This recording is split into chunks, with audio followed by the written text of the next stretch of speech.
I'm Bruce Kuniholm, Dean of the Sanford School, and on behalf of the school, I'd like to welcome all of you, graduates, family members, especially mothers, whose day will come tomorrow, and friends. Those of you graduating here today have chosen to pursue a degree in public policy. That is a cause for celebration, and we're very proud of you. One of our overarching goals at the Sanford School is to put knowledge in the service of society, to apply knowledge to real-world problems.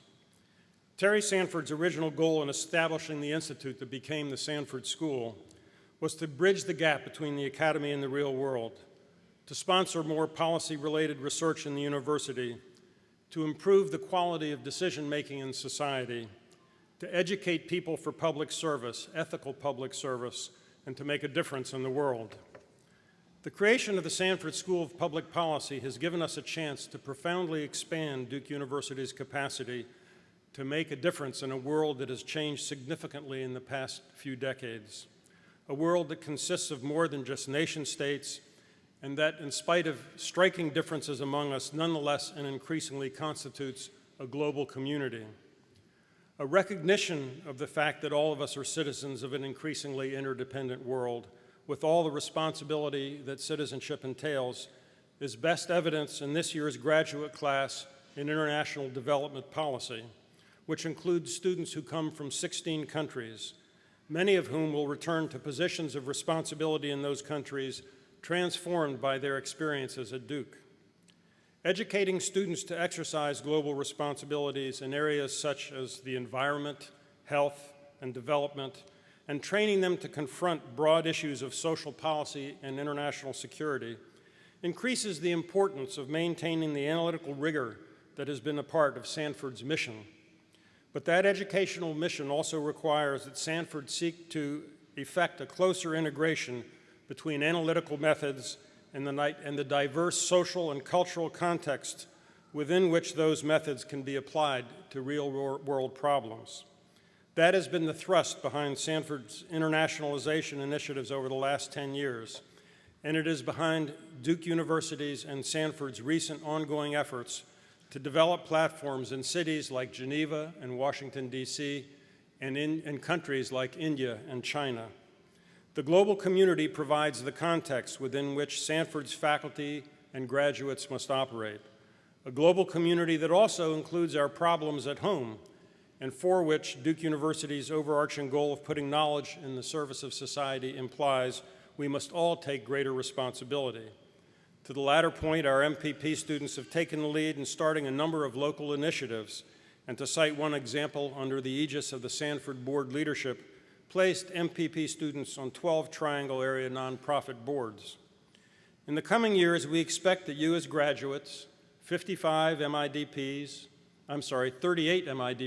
55 MPPs, and 5 PhDs, our highest degree, will embrace the greater responsibilities that your education has empowered you to seize, leading others and using the knowledge that you have gained to address problems that are of pressing concern to all of us, whether you find yourself in the public, private, or nonprofit sectors.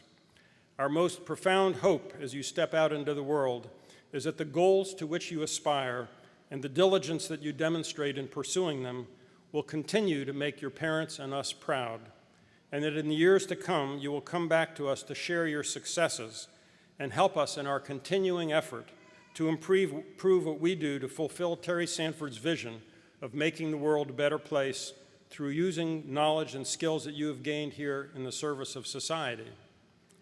An illustration of the hope we want to see realized is epitomized by Mwila Chigaga, this year's Sanford alumnus speaker, whom it is my honor now to introduce. Her biography is in the graduate program, but I wanted to touch on a few important parts of it. Ms. Chigaga came from Zambia, where at an early age, as a widow with 4 children in a country where widows are ostracized and discriminated against, she started a nonprofit to help widows become self-sufficient.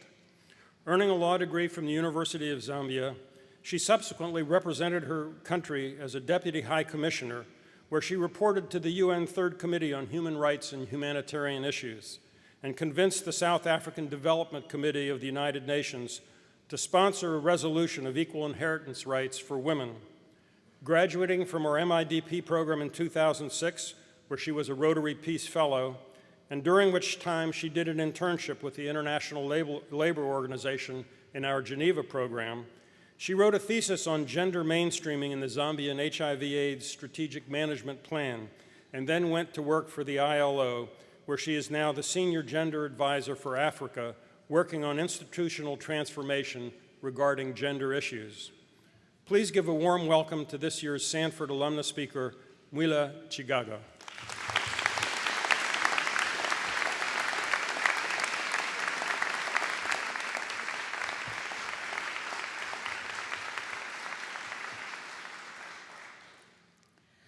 Good morning. Let me begin by expressing my gratitude for the invitation to be with you all today. I am delighted to be back here at Sanford because Sanford was a happy place for me. I loved my time here, and I must say that in so many respects, Sanford has made a great contribution to my life. When I started to think about my being with you today, I was really not sure how best to bring value to our interaction.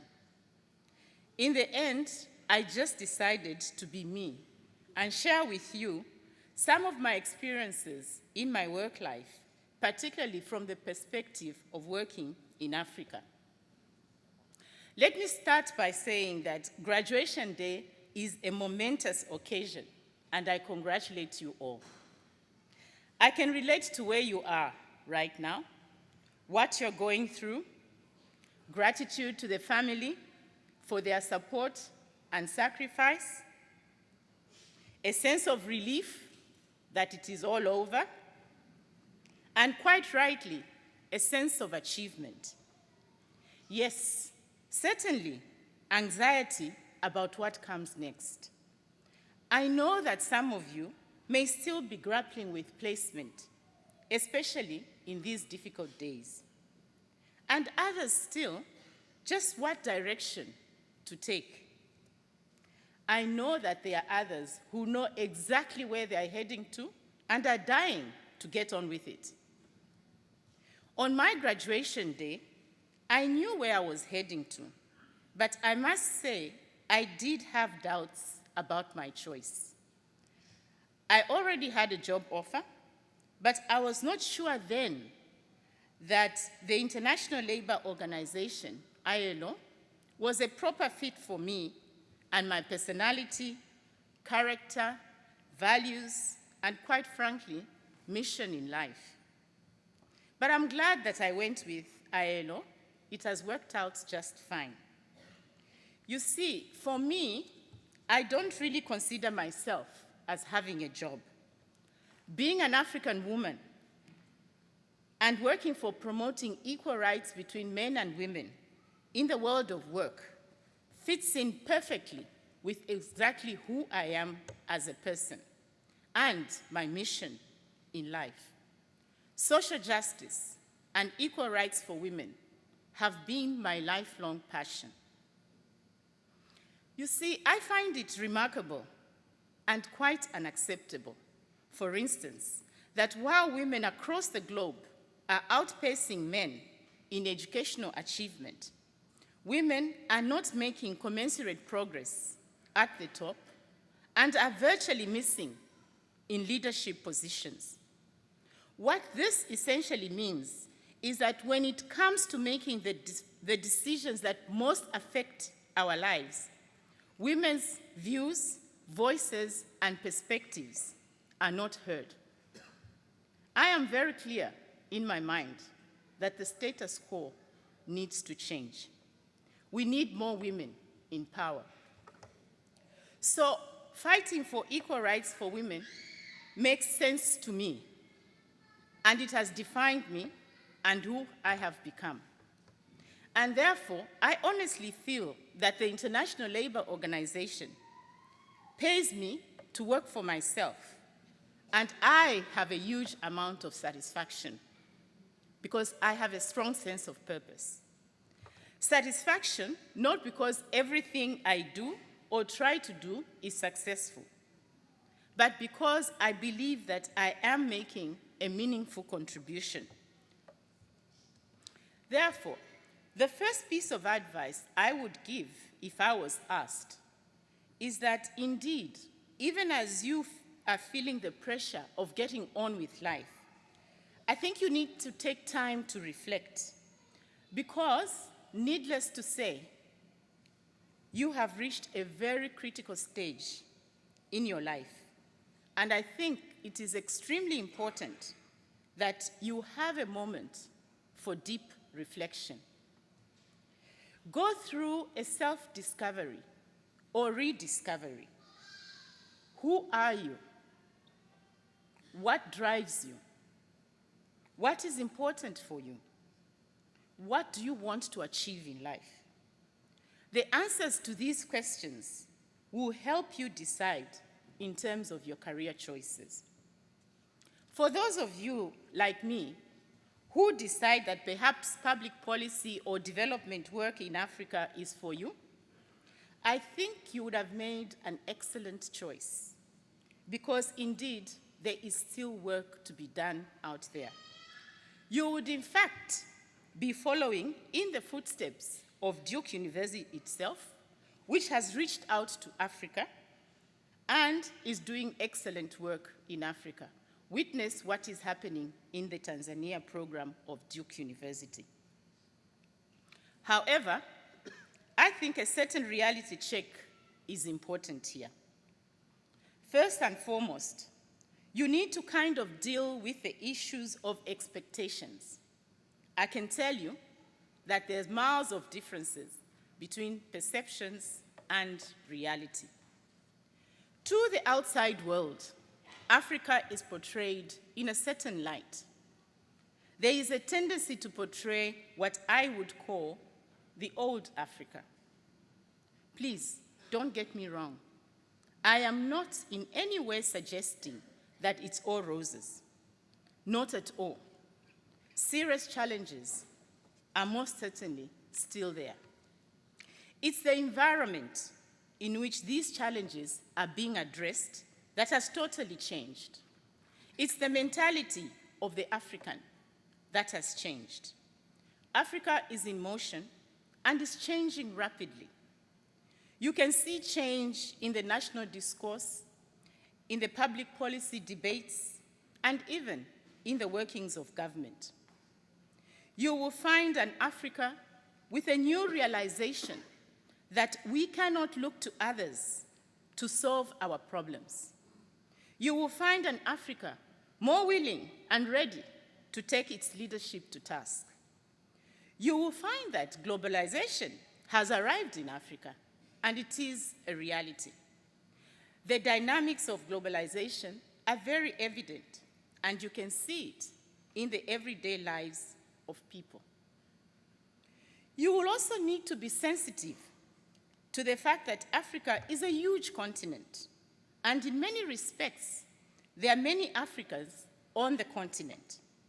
There are big differences in culture, religion, socio-economic, and even levels of infrastructure development. What is common in West Africa is uncommon in Southern Africa. Northern Africa has its own peculiarities, for instance. So, what does all this mean for a graduate from Sanford determined to work in Africa? For me, it all begins with you having the right mindset. In my opinion, you really must approach the continent with an open mind. Prepare and welcome the unexpected. Be adventurous. Being culturally sensitive is an imperative. Being able to deal with diversity is absolutely crucial. You find people from literally all parts of the world working in Africa, and it is indeed a beautiful experience. You learn a lot just from the diversity.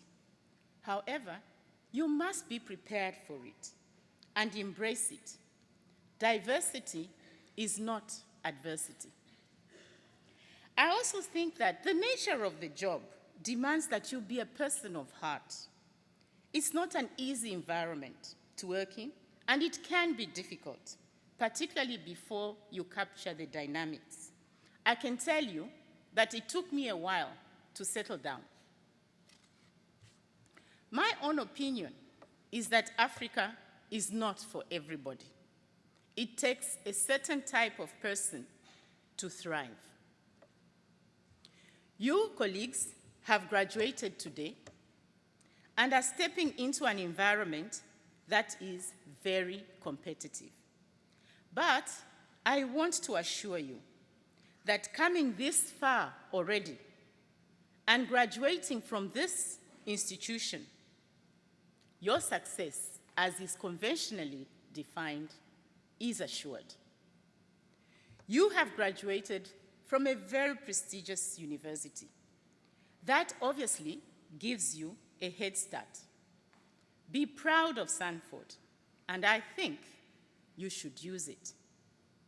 However, in my view, you will need more than that. Let's start by accepting that the world is a stage, and you have to go out there and write your own script. Therefore, how you brand yourself becomes extremely important. My experience is that it is the combination of skills that will help you stand out. You will have to demonstrate or take on a unique area of interest. Work on being different from the person next to you. What I am saying is that you have to chart your own course based on your defined goals and values. At this stage, I am totally convinced that it's mainly a question of how you package the skills that you have acquired here at Sanford. Let me conclude by stating that, for me, the biggest lesson I have learned is that you can make a living and still do good and make a valuable contribution and service to the world. Have the courage to be different. Do not go out there to conform, because if you do, then you just become a number. I thank you.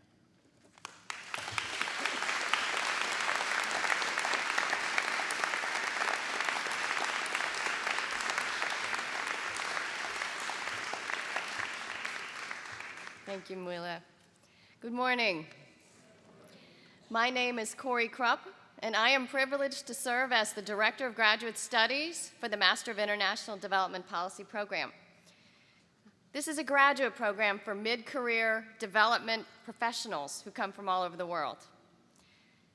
As Bruce said, we have 38 graduating fellows this year, counting both the May and September graduates, from 16 different countries, ranging from Argentina to Zimbabwe, literally. Okay?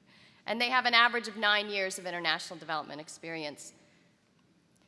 In this year's graduating class, the fellows have worked on development problems as diverse as increasing agricultural productivity, fostering renewable energy usage, increasing income opportunities for young women, designing and implementing effective tax reforms, and enhancing educational effectiveness in rural areas.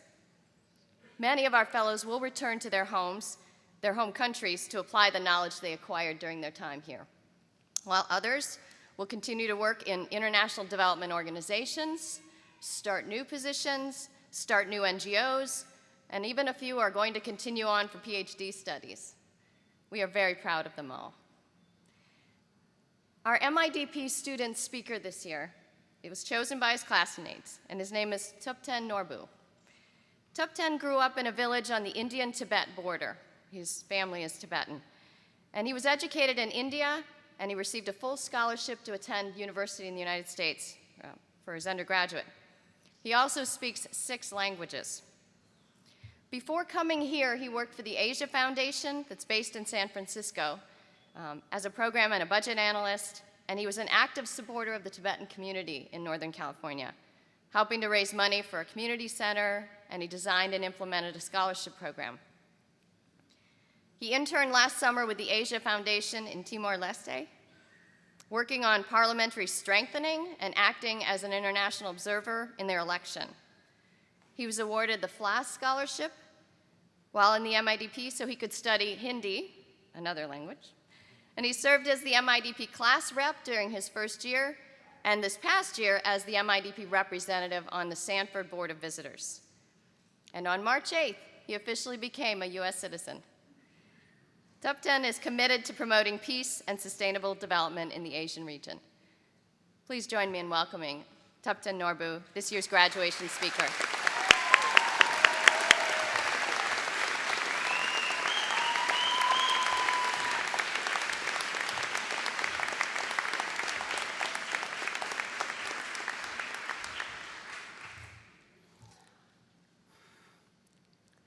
Thank you, Professor Krupp, for the kind introduction. Good morning, everyone. Today is a very happy moment for each and every one of us who are here to celebrate the accomplishments of our hard work and experiences we have acquired as graduate students of Duke University's Sanford School of Public Policy, one of the top 10 schools in the country. Graduates, congratulations. We have made it.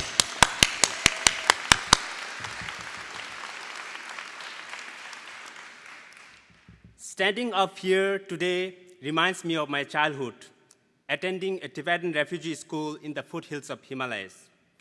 I used to get up in the morning assemblies in front of 400 students and talk about the importance of hard work, respect, determination, and education.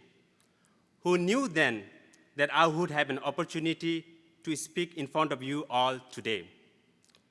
I'm very honored and humbled to have been chosen as the speaker by my classmates who came from different countries around the globe, such as Argentina, Armenia, Chile, China, Colombia, Georgia, Japan, Kenya, Korea, India, Peru, Sudan, Tajikistan, Tibet, Turkey, the US, and Zimbabwe. Thank you.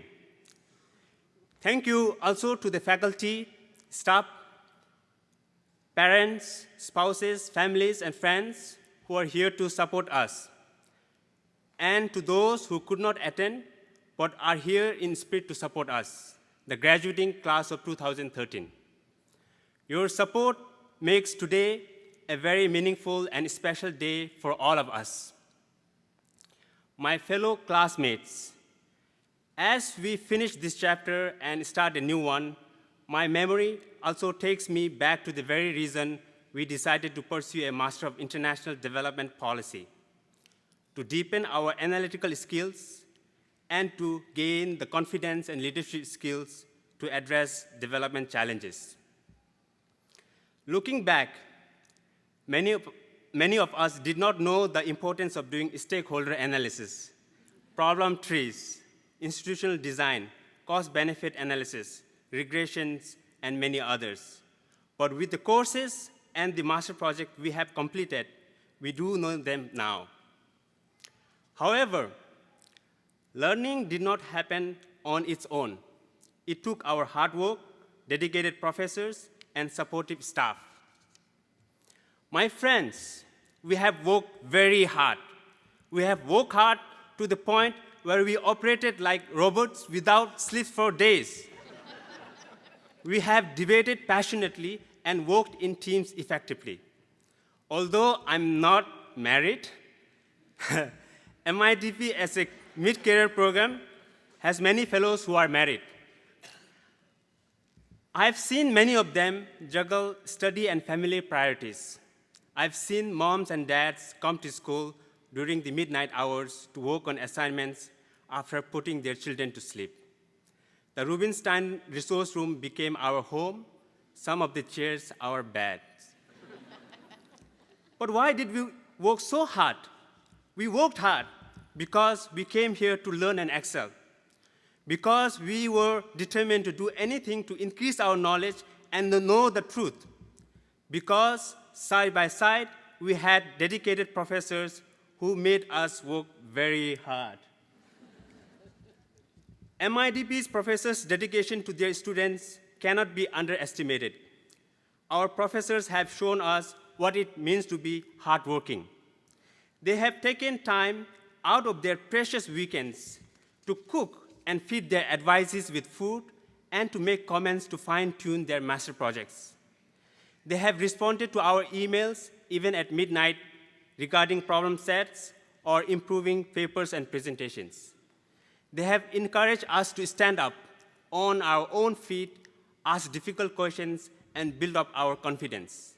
These are some of examples of how our professors care about us and how they have walked the extra miles to help us achieve our academic and professional goals. Along with our great professors, we have very supportive administration staff who have worked tirelessly to shape the MIDP program to our needs and to make us feel at home. They have helped us to find housing, process paperwork, organize social events, hold baby showers, and find internships. They have helped us to focus our time and energy on our studies and expand our networks to achieve our personal and professional goals. On behalf of the MIDP class of 2013, I would like to thank our faculty and staff for an amazing time here at Duke and making our experience worthwhile.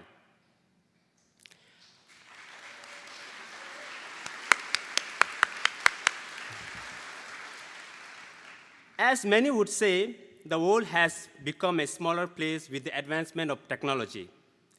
Understanding different cultures and being able to transcend cultural barriers is key to achieve success in the ever-changing world. With students from different countries, the MIDP program has allowed us to bring a global perspective in our classrooms to discuss and debate on challenges facing the world today. We have learned and grown from each other. But working hard is not only the thing we have done. We have also celebrated together Thanksgiving, Turkish dinner, baby showers, Halloween, picnics, and potlucks. We have shared foods from our countries like chicken curry, arroka payo, shakarape, baklava, sushi, gimbap, bisbuza, chow mein, momo, and Armenian and Southern barbecue, to name a few. We have also shared merengue, salsa, Bollywood, and Chin African dances. We have played soccer, frisbee, volleyball, and we have represented Duke in table tennis tournaments. We have also lined up for basketball tickets even in the rainy days. And we have volunteered for Meals on Wheels and brought hot meals to those who are homebound as the result of age, disability, or illnesses. The program has enriched our experience as development practitioners, and I hope all of us have fully benefited from learning in this country of freedom and rights, hard work, creativity, and merit. Fellows, now we have completed our program. Many of us will go back to work as development practitioners in the international spheres or in our own home countries. We are going to make a difference. We are going to change the world. With our 2 years at Duke together, in addition to the technical knowledge we have gained, there are 3 things that we must not forget. Number 1, dignity and respect. We underline this with our experience studying together as representatives of 16 different countries. Number 2, integrity. This has been vital for our success during our years here, and it only increases in importance as we go out into the world and tackle the most pressing and challenging issues. Number 3, hard work going the extra miles. We have experienced it here, and I don't need to explain it further. As one of our fellows has said, the experience I had at Duke is irreplaceable. No matter where I go, I will proudly carry the flag high. I am Tibetan American. Perhaps I should go to Tibet and climb the Mount Everest with the Duke flag. I hope all of us will do the same by using the education we have gained at Duke to make contribution to promote peace and prosperity and inclusive development in our countries and around the globe. Thank you.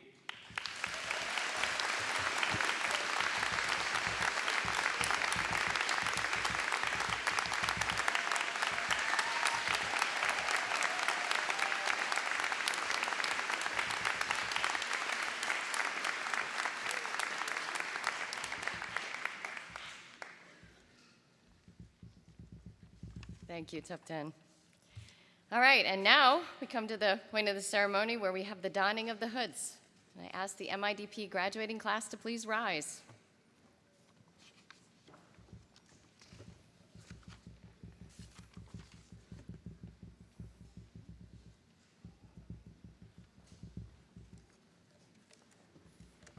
And I would like everyone to please hold their applause until all of our graduates have crossed the stage.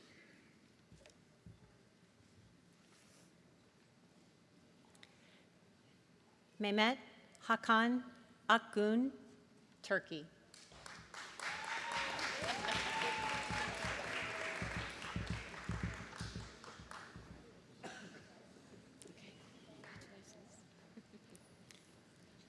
Carlos Andres Guisa Cerón, Colombia.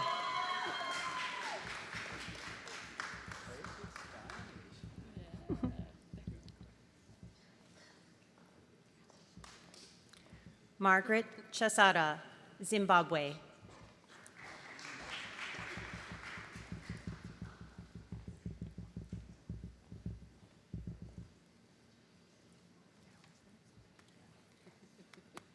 Victoria Corti, Argentina.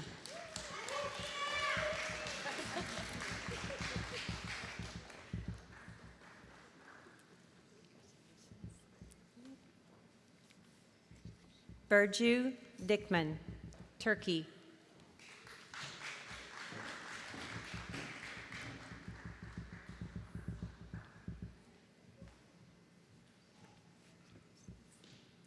Alok Kumar Dubey, India.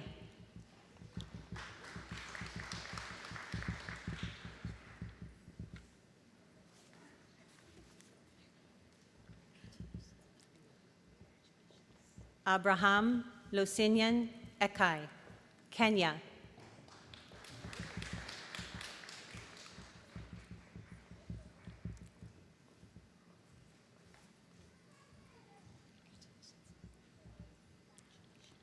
Nicholas Enns, United States.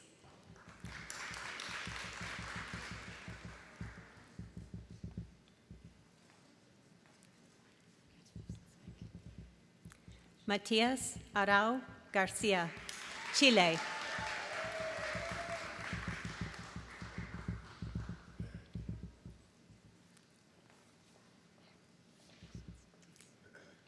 Niraj Kumar Gayagi, India.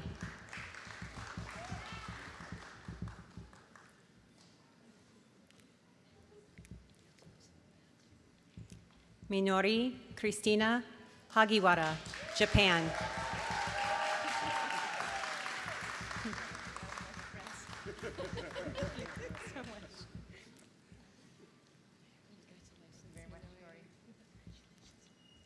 Abu Sufyan Albanan Hassan, Sudan.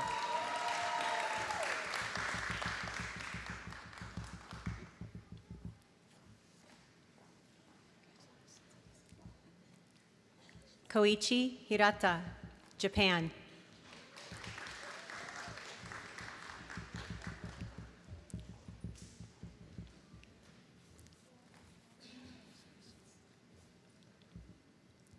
Feyza Ileri, Turkey.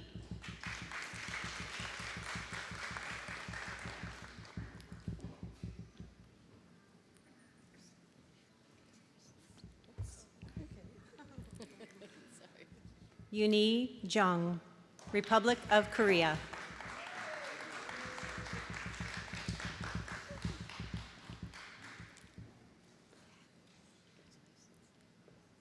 Nandita Kanchan, India.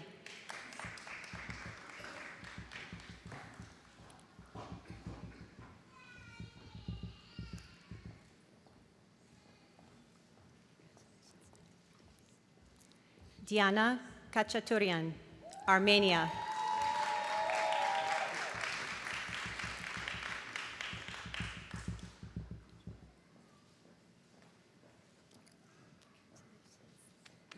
Jongwoo Kim, Republic of Korea.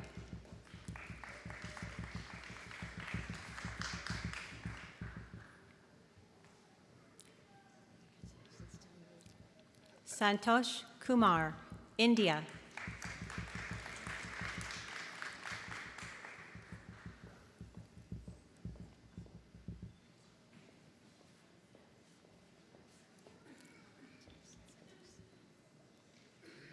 Premjit Lal, India.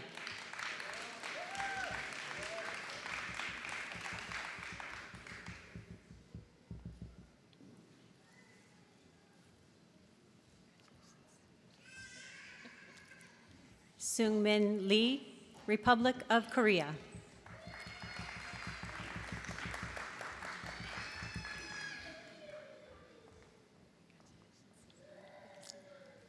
Prakash Kumar Nayak, India.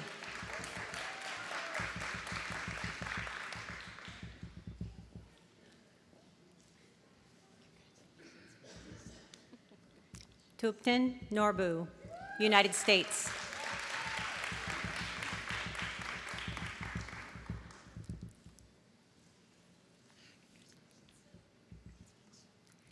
Zeliha Anal, Turkey.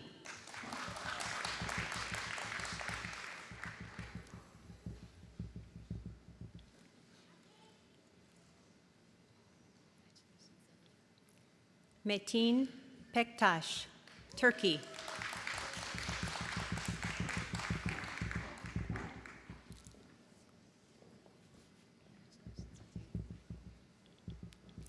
Zoila Victoria Navarro Portocarrero, Peru.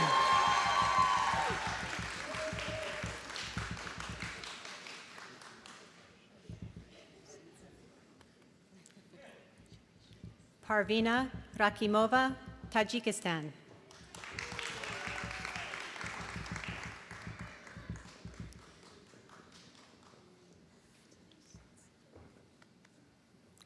Luisa Fernanda Cardozo Romero, Colombia.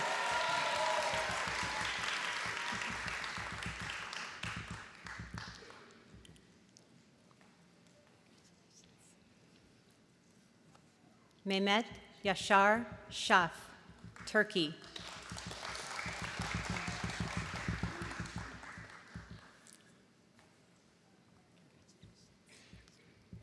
Sanjeev Shankar, India.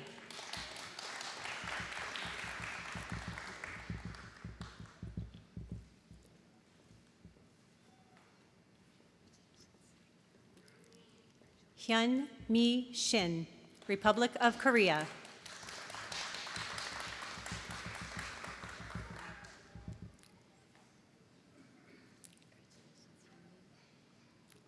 Shivani Singh, India.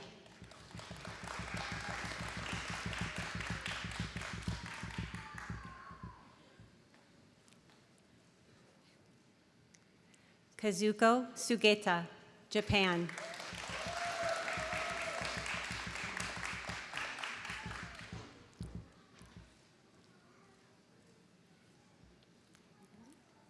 Sandeep Sultania, India.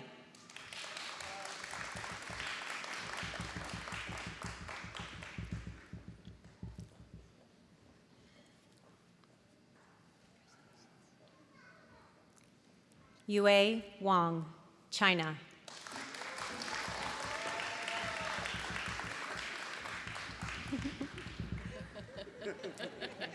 Okay, now it's there you go. Congratulations. Congratulations to all of our MIDP graduates, class of 2013.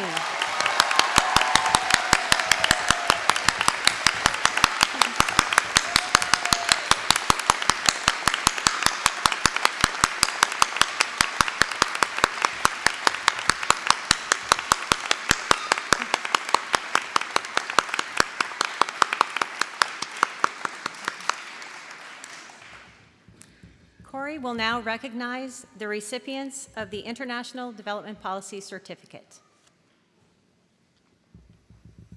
Thank you, Cheryl.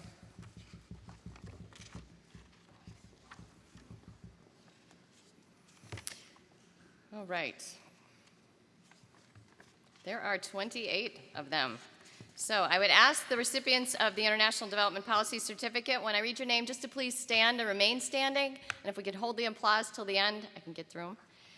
Van Adams, Ambika Ahuja, Tamika Norton Austin, Lannis Barfield, Annie Brock, Jessica Catherine Jean Butcher, Sarah Van Arsdale Dewey, Stephanie Jean Dorman, Camille Renata Glover, Hamid Shah Hataki, Justin David Hubbard, Daniel Joseph Jasper, Mariana Kim, Marcella Marie McClatchy, David Russell Millar, Rafael Onyango Obanyo, Seth Alexander Parsons, Rachel Rafferty, Jessica Ritter, Anthony Charles Rogers, Catherine Lynn Stewart, Sarah Emily Suter, Jalu Sun, Ashley Ann Thompson,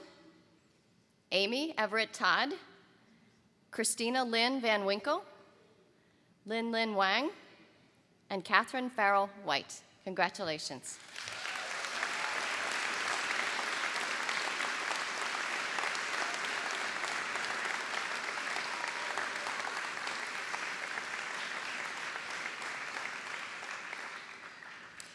To all of the MIDP graduates, I am very proud of you.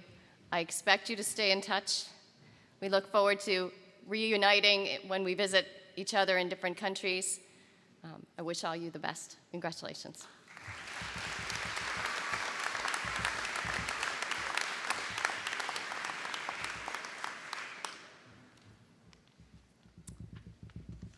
Good morning. My name is Mac McCorkle. I'm a professor of the practice in the Masters of Public Policy program. And this year is my first year, I'm ending my first year as director of our Public Policy Masters program. So even though this may not feel like a graduation process for me, I feel like an initiation process has been completed after this ceremony today.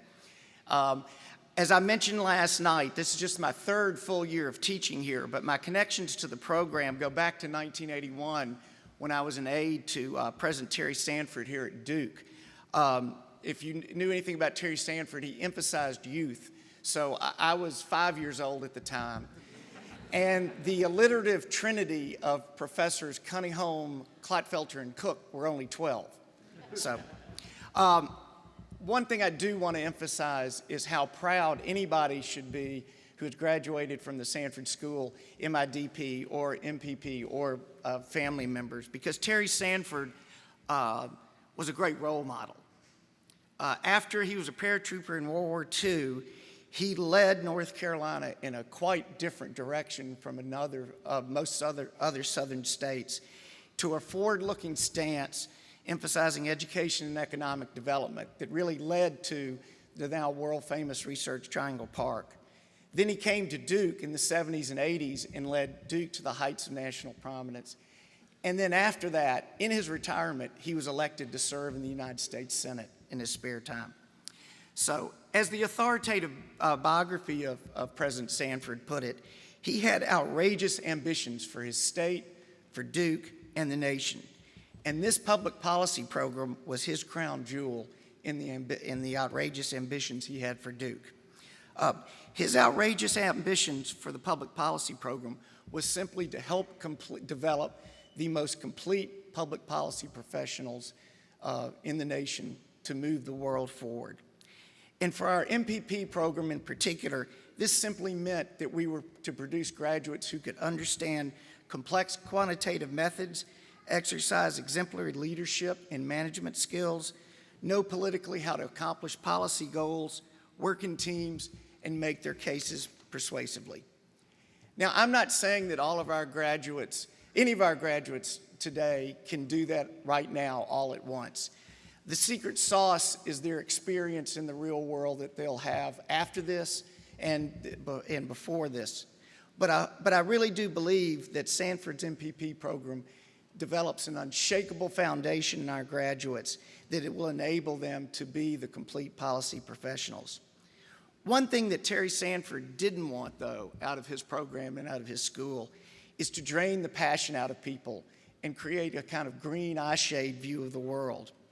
So whether our MPP graduates decide to go into government service in DC, the state or local government, whether they decide to join a non-governmental organization, NGO, to combat poverty and disease here or across the globe, whether they join a policy consulting firm, or whether they decide to start their own entrepreneurial initiative, or even go on to teach and be a PhD and teach in the academy, or, like Terry Sanford, may one day decide to run for public office. I'll keep going. He wanted us, and I think we do, instill in our graduates a passion for progress and a respect for evidence, combining the head and the heart, and as our school motto puts it, rigorous analysis and inspired action all at once. I don't claim to be able to channel Terry Sanford, but two things I know. I know this class, and I know Terry Sanford would be very proud of them. They have the makings of being complete policy analysts in the outrageous, ambitious Sanford tradition. Of course, it's up to them, but they have our confidence. And a very good example of this public policy professional that we're developing here, is Rachel Leven, who's been elected by her class to speak today.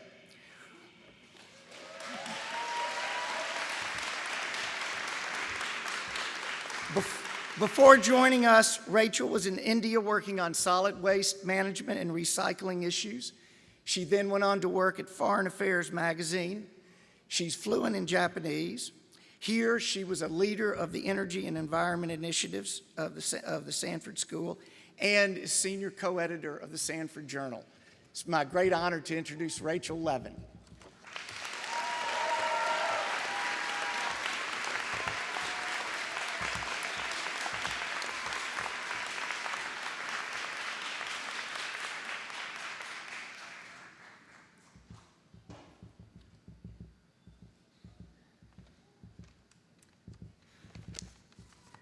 I think the emergency has passed, so that's good. Thank you. It is an incredible honor to be standing up here today, having been chosen a worthy representative by my friends and peers. And thank you, Mac, for that maybe slightly exaggerated introduction, but I'll accept it. And welcome families, friends, siblings, grandparents, children. That's Gigi if she's awake back there. Spouses, partners, casual acquaintances, anyone who's here. You stuck by us for the last 2 years when we told you we were too busy to care about the dishes or to shower.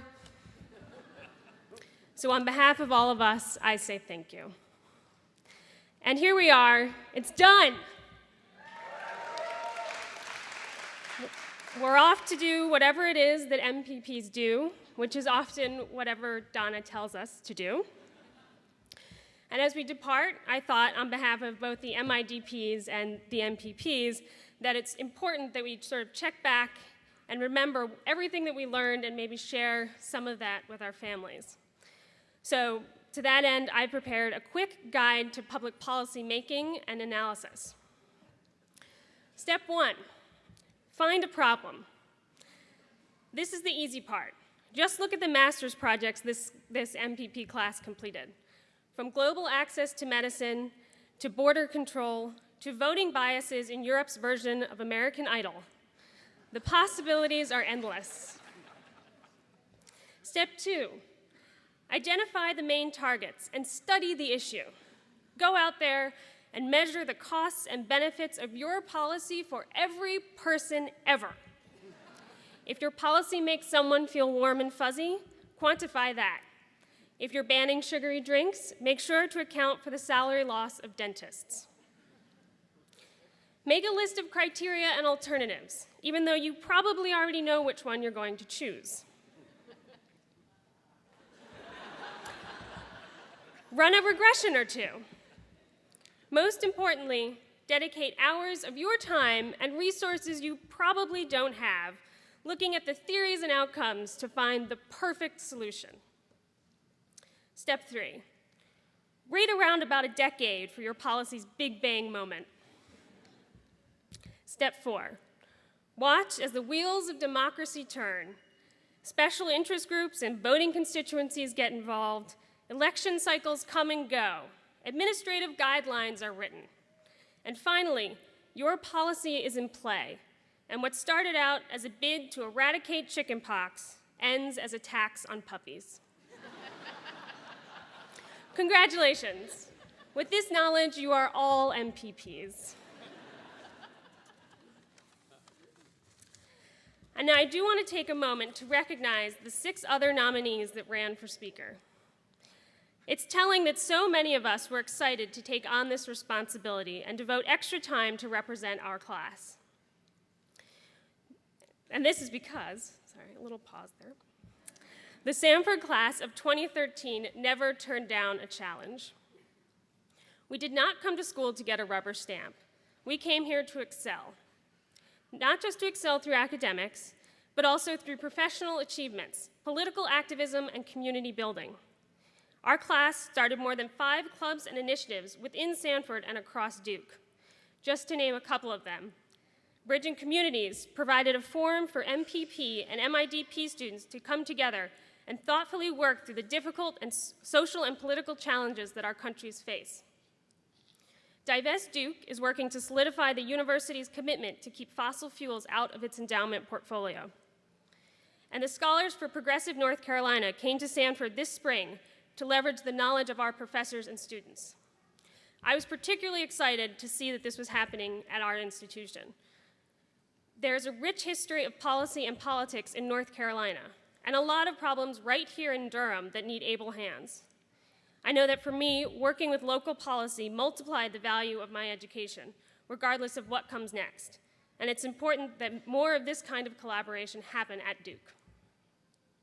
Overall, this class recognized that our educational experience was missing something, and instead of grumbling or shrugging it off all the time, we created something new.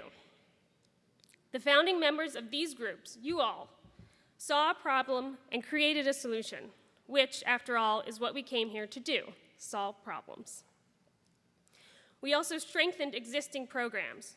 Through your leadership and efforts, the Sanford Student Leadership Initiative, the Sanford Journal of Public Policy, Sanford Women in Public Policy, and the Sanford Board Leadership Initiative became distinct and important features of this institution. We could not have done any of this without the help and support of faculty and professors. We all know the first name that everyone is thinking is Helene McAdams.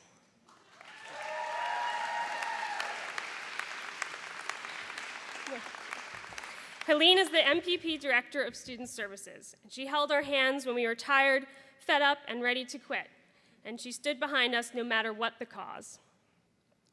Professors at Sanford are great at providing individual mentorship to students that fall in their area of research and studies, and many professors have become good friends with the students in this program. Over the last 2 years, students felt that 2 professors in particular, Nick Carnes and Jay Pearson, went above and beyond, providing both individual mentorship to students and critical support for the growth of student clubs and initiatives at Sanford. Unfortunately, none of this is enough.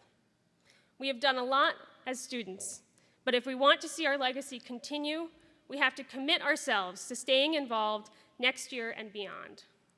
And if professors and faculty and administration believe in these student groups and want to see more growth in this community, I challenge you to speak up and get involved. It's not easy and time is limited, but we as students are only here for 2 years, and each new class that arrives looks to you for direction. I thought I'd end with a quote from Terry Sanford himself. "Excellence is not a brand of cheese. It's not even a place. It's more like a path or a guiding star. The analytical skills that we have collected over the last 2 years are really nothing more than cold, lifeless tools. No matter where we end up, whether in the government, NGOs, or the private sector, it is only with creativity, passion, and an unwavering commitment to building a better city and a better state, country, and world that we will become more than a machine. We will become leaders. Congratulations.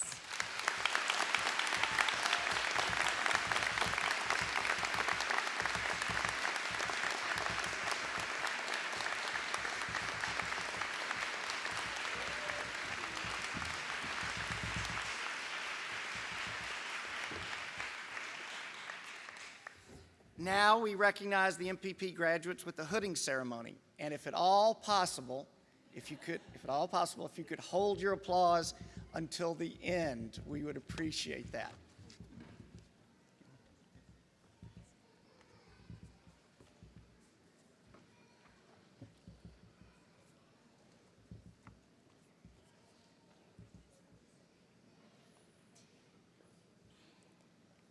Tamika Norton Austin.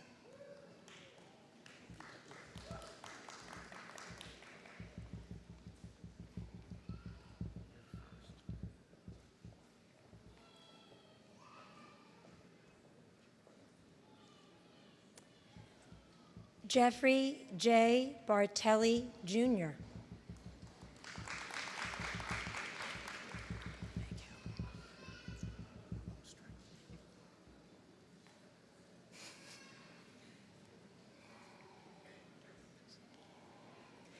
Marielle Ilana Beasley.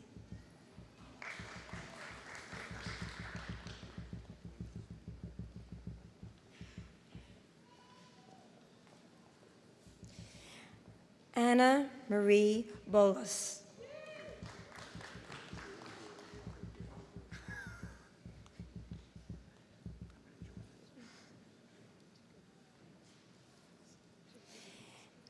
Emily Jane Carwell.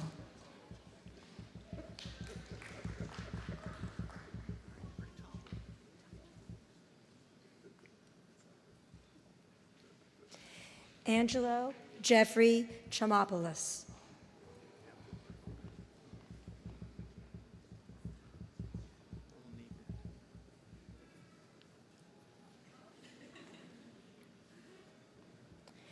Jennifer K. DeNeal.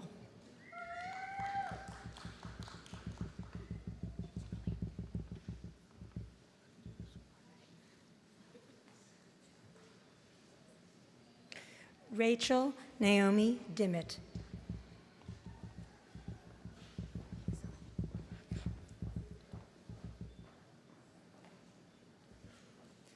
Stephanie Jean Dorman.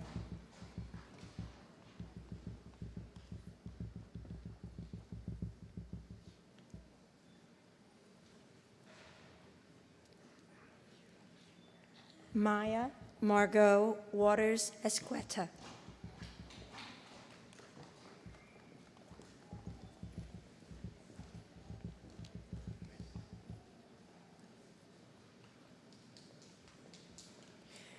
Morgan Joshua Fleming, MEM, MPP.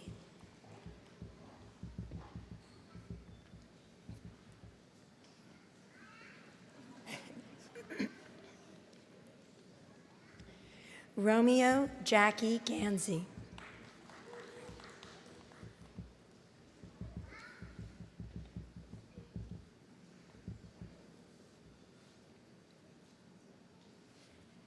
Megan Carol Goodrich.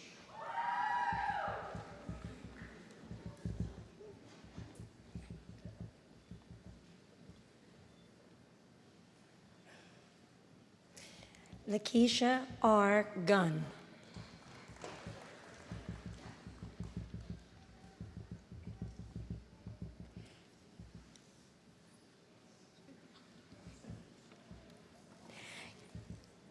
Candace S.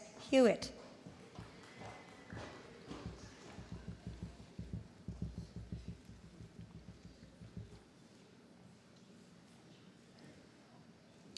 Jessica Isaacs.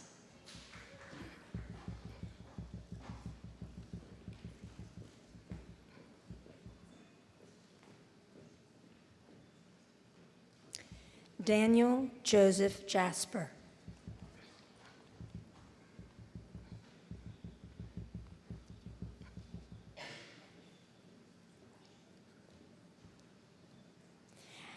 Anna Neal Kewar, MBA, MPP.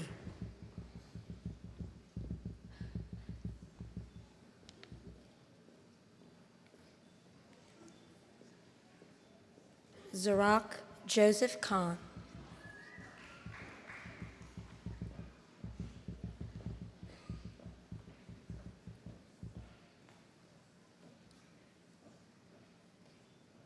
Mariana Kim, MBA, MPP.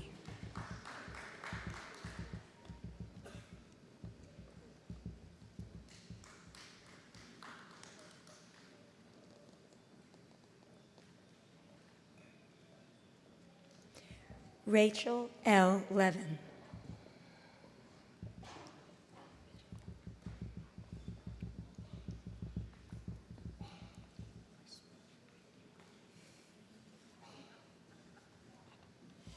Bayard Peabody Love, MBA, MPP, UNC.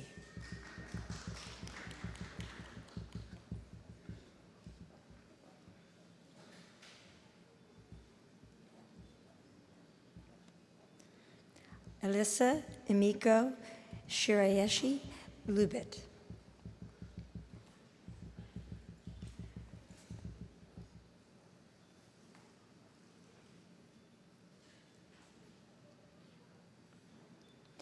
Christopher Russell Marsicano.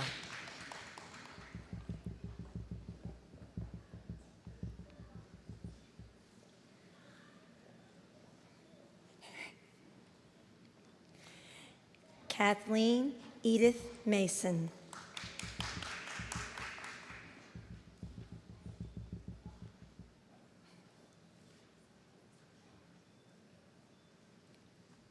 Wendy Jo Matheny.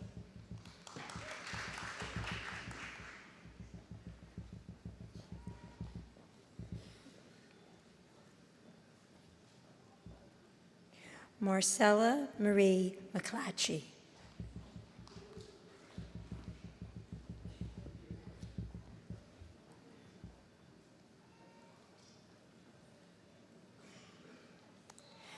Gregory Michael McDonald.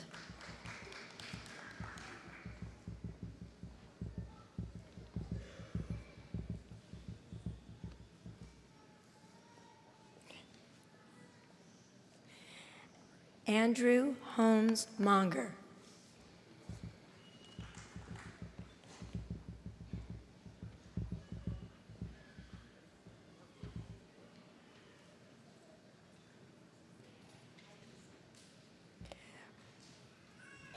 Rafael Onyango Obonyo.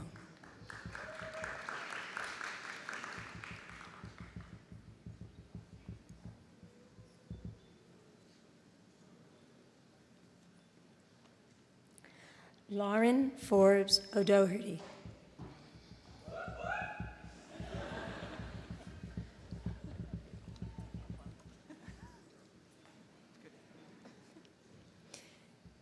Seth Alexander Parsons, MBA, MPP.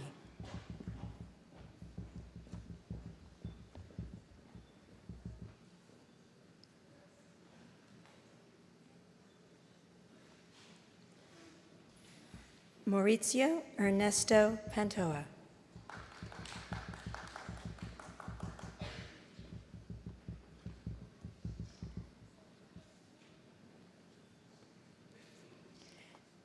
Jeffrey Scott Pavlak.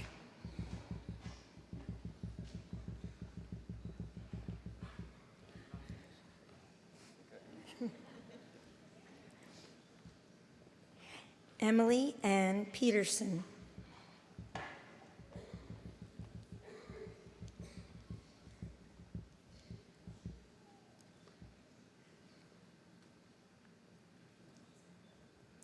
Daniel Thomas Roan.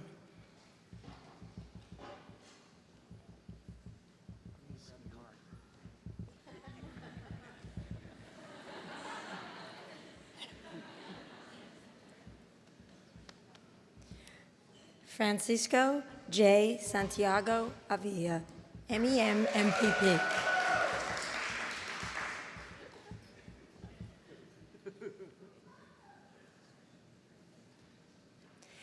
Catherine Lynn Stewart, MBA, MPP.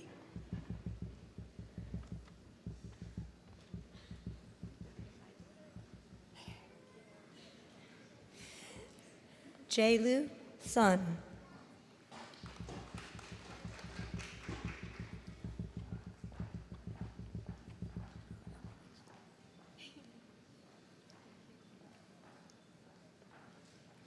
Sharita Renee Thomas.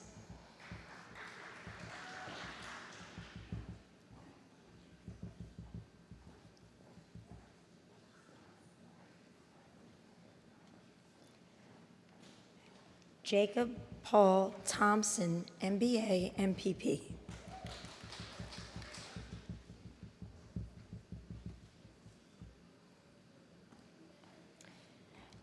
Emily Kathleen Thierry.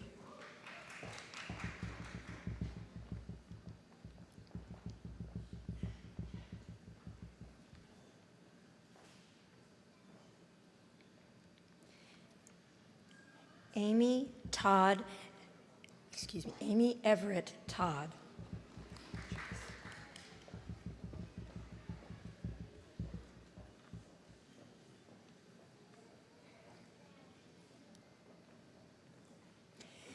Gina Tangerine Turini.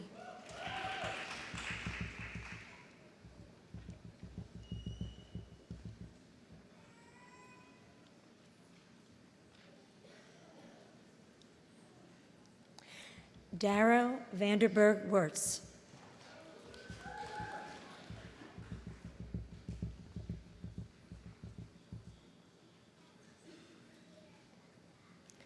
Lin Lin Wang.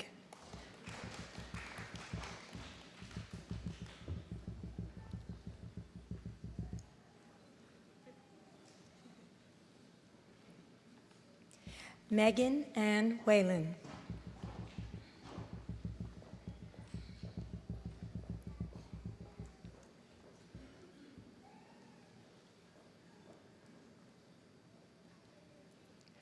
Catherine Farrell White.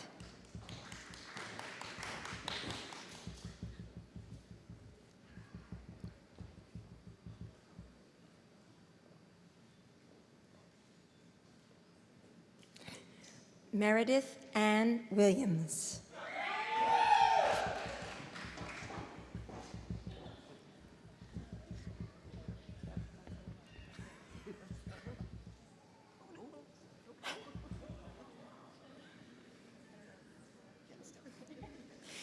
Yi Yuan.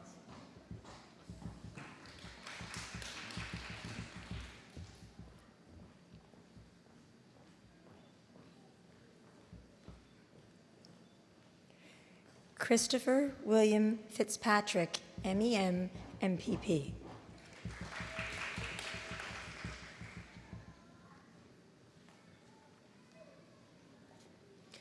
Congratulations to the 2013 MPP class of the Sanford School.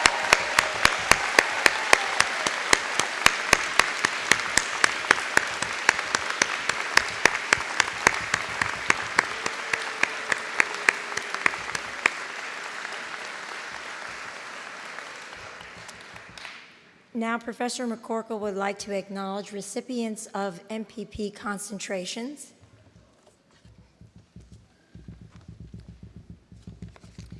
And if you would applaud after each concentration. In the Energy and Environmental Policy concentration, our names are Rachel Naomi Dimmitt. Please stand, Rachel. Christopher William Fitzpatrick.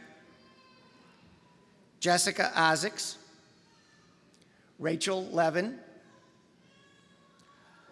Lauren Forbes O'Doherty, Francisco J. Santiago Avila, and Jacob Paul Thompson.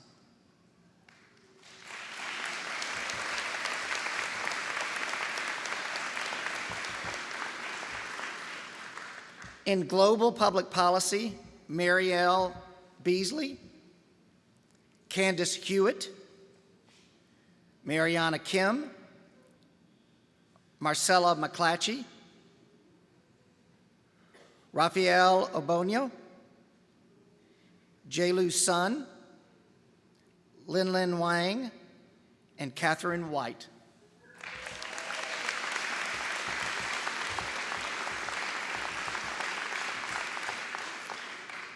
In health policy, Sharita Thomas and Emily Thierry.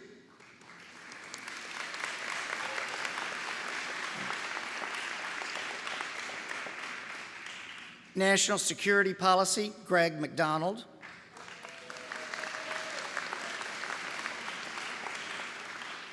Population studies, Romeo Gansey and Gina Torini. Yep. Okay.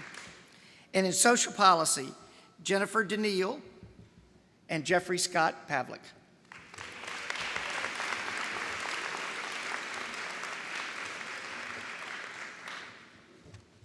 Thank you.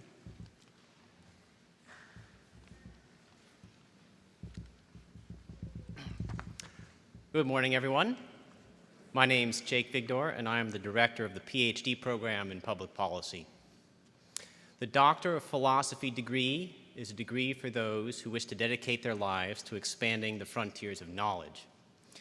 Those students who pursue the PhD in public policy want to do some of that expanding the frontiers of knowledge, but they also aspire to something more than that, which is that they wish to address their research careers towards questions of public importance. They want to bring the insights of their research to bear on public debates nationally or globally. To obtain the PhD in public policy, you have to satisfy a few requirements. You spend the first 2 years taking courses with the goal of attaining mastery of everything that's been written to date in the field of your choice.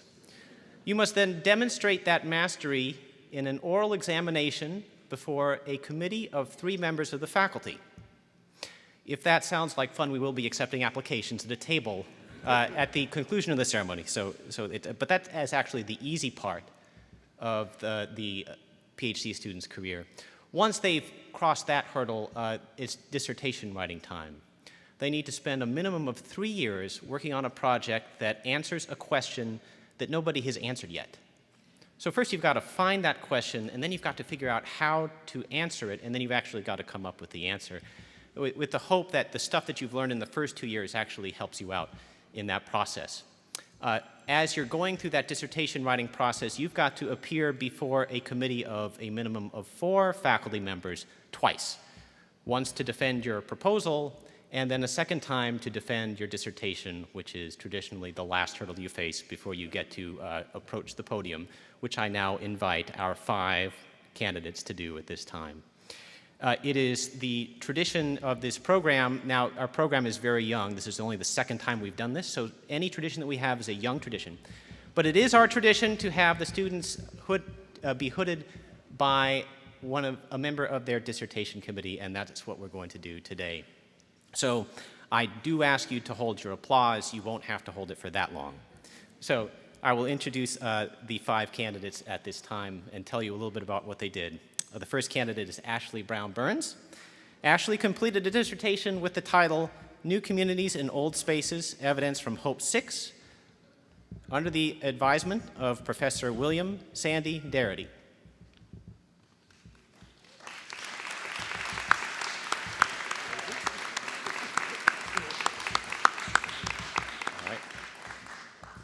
Dania V. Francis completed a dissertation with the title Essays on Education Policy under the advisement of Professor William Sandy Darity.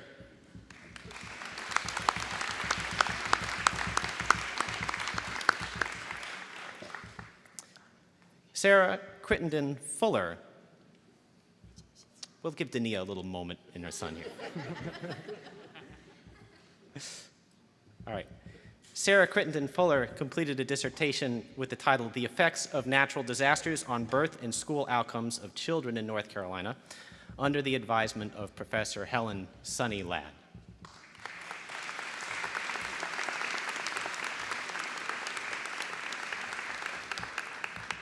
Maeve E. Gearing completed a dissertation with the title Childhood Obesity, Development, and Self-Regulation in Girls, 3 essays, under the advisement of Professor Philip Cook.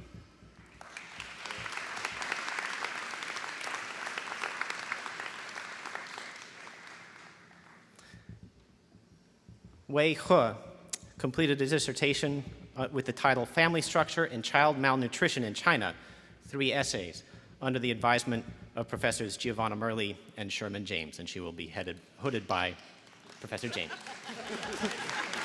Hood.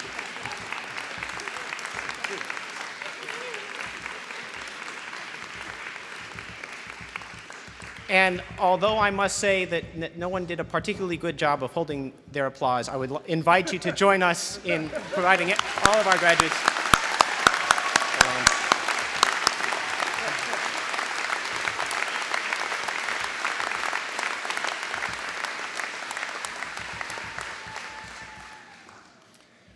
We have one additional award to mention today. Each year, the graduate students select a professor for the Richard Stubbing Graduate Teaching and Mentor Award. This award recognizes the outstanding contributions to the teaching mission of the graduate programs of the Sanford School, including the MPP, the MIDP, and the PhD programs. It also recognizes a deep commitment to the intellectual, professional, and personal development of graduate students. This year, the award was presented at a separate ceremony on May 5th to Rosemary Fernholtz, who is here. So I'd like to say congratulations, Rosemary.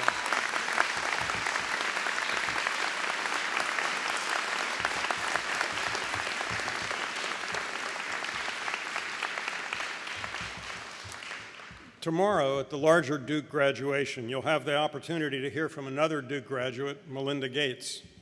For now, if we've arrived at the end of our graduation ceremony, we nonetheless have one more school event to celebrate. After the recessional, and please wait for that, we'd like you to join us at the Sanford School for a reception at the Sanford building. Meanwhile, thank you parents and friends for all you've done to make this event possible. And in closing, let us together congratulate the MPP, MIDP, and PhD graduates of the Sanford School class of 2013.